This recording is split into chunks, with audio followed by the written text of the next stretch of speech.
All of this carnage here took place in 4 or 5 hours. So, but it burned 100% of our BLM right here.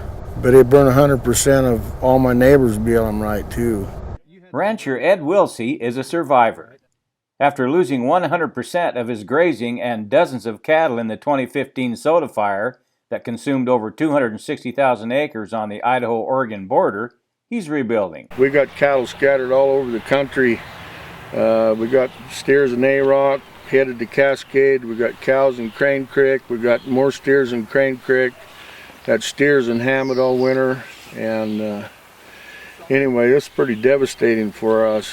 So you had to buy a whole new herd? Or? Well, I haven't yet.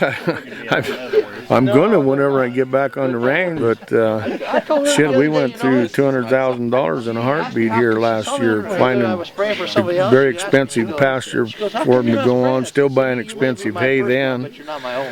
And we put in, I worked 3 months on getting this seeded back down here.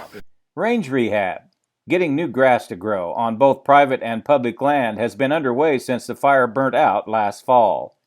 Dave Bunker of Branch Enterprises is a contractor for the BLM, assigned to the Owyhee Re-hab project. Well, we're pleased with the seeding. Obviously, seeding is majority dependent upon moisture, and we had good moisture this last winter and spring, so it's a success.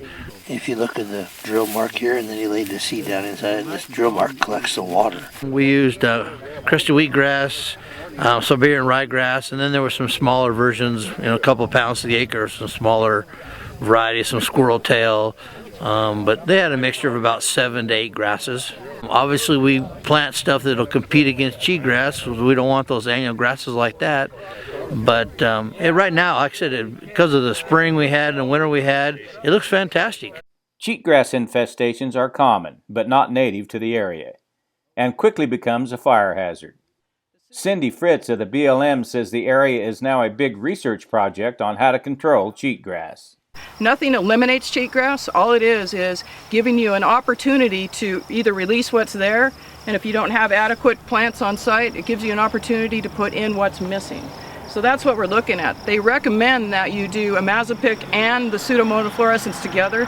Imazapic, immediate response, Pseudomonas fluorescens, the delayed response. So you get maybe a longer control.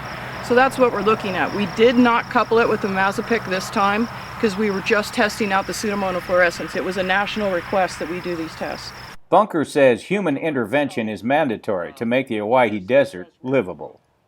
And so if we were just to leave this alone, this country would not, you wouldn't see green out here right now if it was just left alone. Let's not get into the mindset that says, oh, we'll just let nature take care of itself entirely and it'll come back and it'll be a picture perfect type of paradise, because it's not going to happen.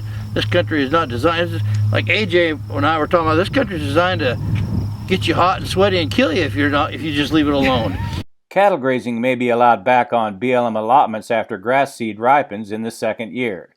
It's a delicate balance, according to rancher Ed.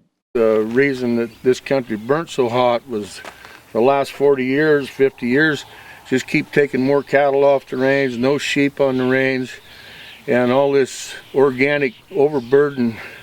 The duff was that deep under the sagebrush, and I said it's just nothing but fuel out there, and then a strong wind behind it, and you can see the places it didn't burn and see the proof of it.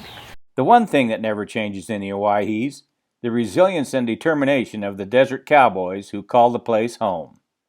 With the Idaho Farm Bureau, the voice of Idaho agriculture, I'm Steve Ritter.